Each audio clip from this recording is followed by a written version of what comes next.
welcome back to Lefty's Workshop. Today, I know I said that I was going to do a video. We're going to continue working on this lovely set. However, something else broke, and I need to spend time fixing that because I got to fix something for my wife. This is a 20-volt DeWalt portable and saw thing.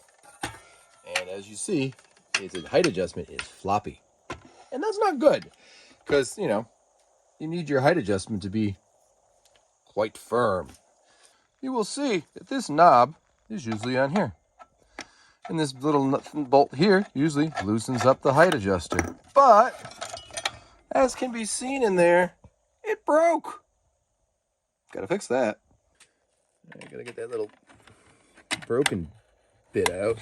Annoying. It's all annoying and broken in there. Urgh. Come on. Come on. There we go. Come on.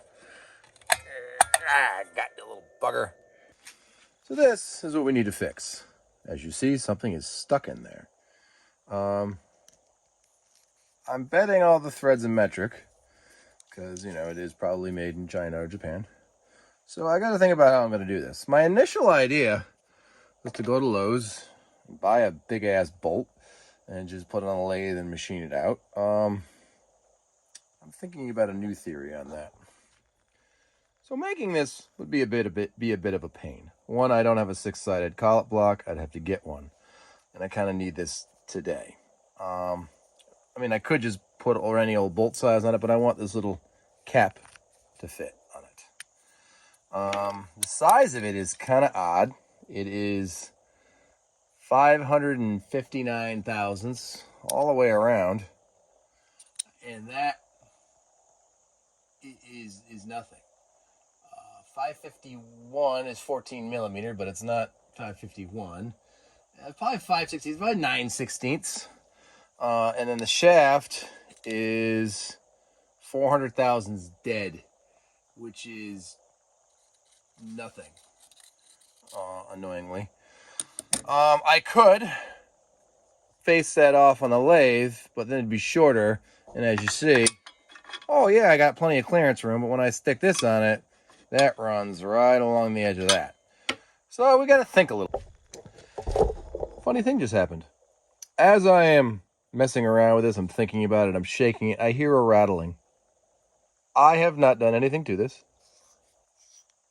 And it just came out. Not even stuck. You know what this dumbass did? He tightened it the wrong way when he went to go loosen it. There's a good thing about that. We can now figure this out. Now, to figure out what my thing is, my pitch is, we're just going to take various taps and dies. It's probably metric. Ooh, I think we found the one. M6x1. M6x1. Let's put it in there. Wait a second. That's left-hand thread. Grrr, where the hell am I going to find an M6x1 in left-hand thread on a Saturday? All right, I went to the hardware store, and unfortunately, a left-hand M6x1 carriage bolt doesn't exist. I looked on Amazon, none available. I did find an M6x1 die, but it was out of stock. So we got this. This is a 1/4-20 carriage bolt. It's the same length-ish as the other one was, but we have a small problem. The square on this one is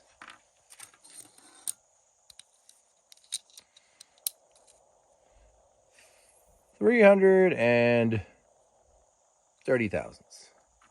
Square on this one is 250 thousandths.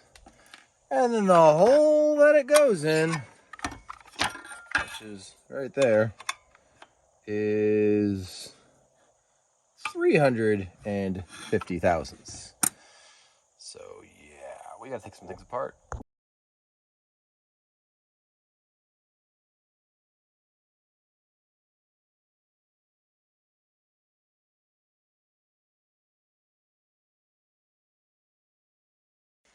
All right, so we got it all apart. As pain in the assy as that is. Here's the carriage bolt we got. You notice that spins in there freely. So how are we gonna make that not spin? I don't know. I'm gonna have to think about that. So if you go through many ideas, including brazing it to this, brazing the bolt to this, but this is made out of aluminum, or gluing it with JB Weld, which would probably break. I could just make a whole new one of these, but that would take a really long time. So what we're gonna do is try to cheat the system, and as you know, cheating the system usually doesn't work, but hopefully it does this time. We're gonna braze, I don't have a welder, a little extra material here, and then file it square. This is nuts. This is some precarious stuff. I'll warm up a little bit. Give it the oxygen slowly.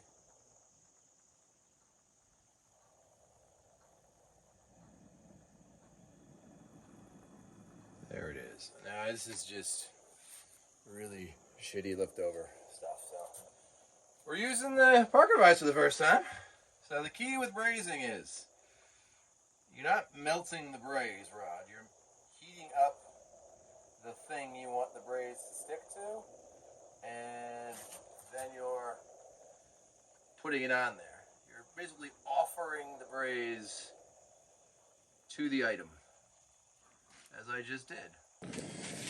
As I said, you heat up the item and you offer the brazing rod to it. This is a really small thing, so it should just melt right onto it. See how the bolt is turning cherry red? It's probably a bit too hot in all honesty, but I'm an impatient man. All right, we got some there. Offer some up here. Put some around this side.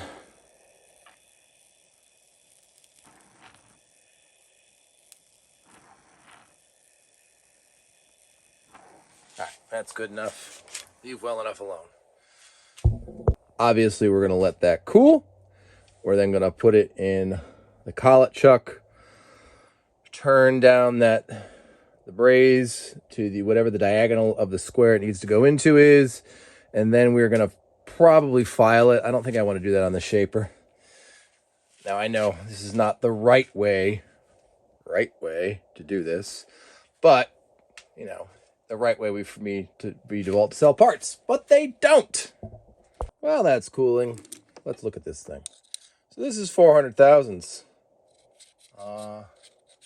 Exactly. That's not close to any nominal size. Well, we just got lucky. What size is this? 7/16. Tightened up nice and tight. Gets that just right. Now, for a task such as this, I did not trust my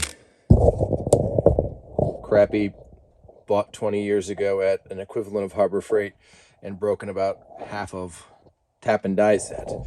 So, because I can't buy another one of those parts, we bought a nice Irwin set. The exact right tap drill and the tap for a $1/4 It's the safest bet to do.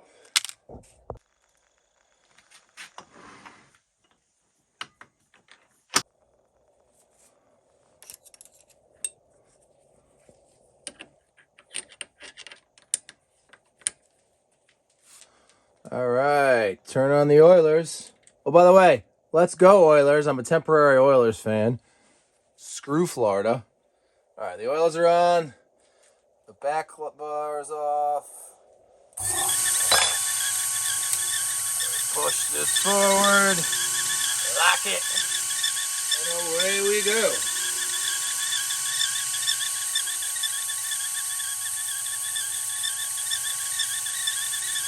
And we're drilling.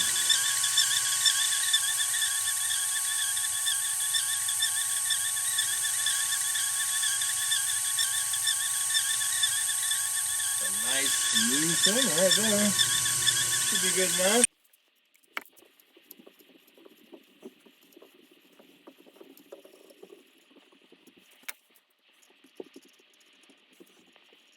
All right, so we're gonna put this on the lathe, and we're gonna aim to make it whatever the diagonal of that is, and then we'll square it up with a file. So that diagonal is 475 thousandths. Let's go. All right.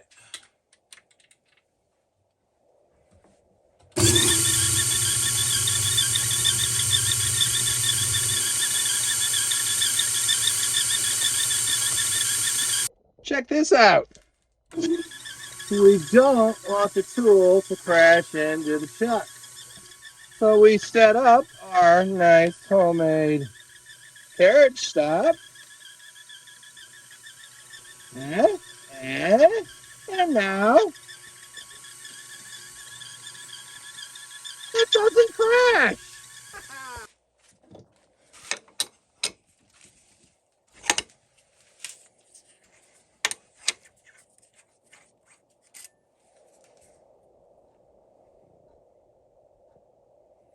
Looks like greatness. So I have put the carriage bolt in the collet chuck. Not because I'm afraid of messing up the threads, but because then I can get concentricity and I know what side is. It should help me get it to be four-sided. Look through my back and see me filing the bolt square.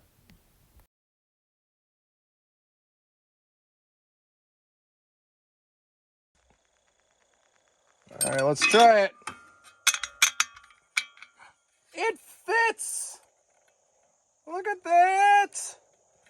Now, I know it's not going to be a metric left-hand thread anymore, but I can't find that piece anywhere, and I can't cut metric on my 100-year-old lathe. So this is as good as we're going to get.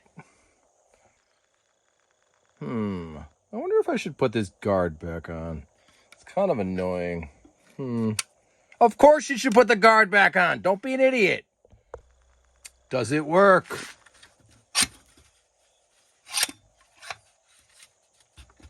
Locked. Locked. Locked. It works.